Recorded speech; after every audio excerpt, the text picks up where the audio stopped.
వాగర్థ ప్రతిపత్తయే జగతః పితరో వందే పార్వతీ పరమేశ్వరౌ. సత్యసాయి జిల్లా కొత్తచెరువు గ్రామం కొత్తచెరువు మండలంలో వెలిసిన ప్రసన్న పార్వతీ సమేత సంగమేశ్వర స్వామి వార్షిక బ్రహ్మోత్సవాలు వైశాఖ శుద్ధ నవమి మొదలు వైశాఖ బహుళ విధియ వరకు వైభవోపేతంగా కొత్తచెరువు గ్రామంలో నిర్వహించబడతాయి. ఈ వేడుకలను కొత్తచెరువు గ్రామ వాస్తవ్యులైన కందికేరి వంశస్థులు వారి ఆధ్వర్యంలో నిర్వహిస్తారు. వారి వయ ప్రయాసలతో స్వామివారి యొక్క అనుగ్రహం కోసం స్వామివారి మీద భక్తి భావంతో వారు ఈ ఉత్సవాలను ప్రతి ఏటా నిర్వహిస్తారు. స్వామి సంగమేశ్వర స్వామి చాలా మహిమాన్వితమైన దేవుడు.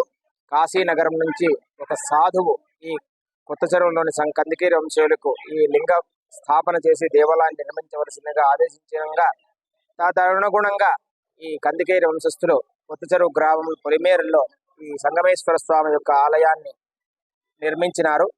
స్వామి చాలా మహిమాన్వితమైన దేవుడు.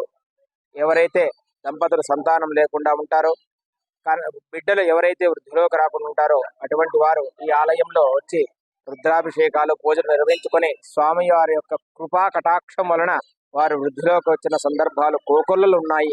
ఈ రోజు వైశాఖ శుద్ధ పౌర్ణిమ రోజు స్వామివారి బ్రహ్మరథోత్సవం 11 గంటల నుండి 12 గంటలన్నర వరకు వైభవోపేతంగా జరుగుతుంది. ఈ బ్రహ్మోత్సవాలకు కొత్త చెరువు, బుక్కపట్నం, పుట్టపర్తి గ్రామాల నుండి మండలాల నుంచే కాకుండా కర్ణాటక, చిత్తూరు సరిహద్దు ప్రాంతాల్లో కూడాను ఈ స్వామివారి యొక్క బ్రహ్మోత్సవాల్లో పాల్గొని భక్తులు స్వామివారి యొక్క కృపకు పాల్గొంటారు.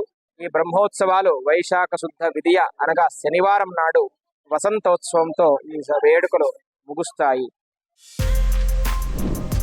For more videos like this, subscribe Big TV channel.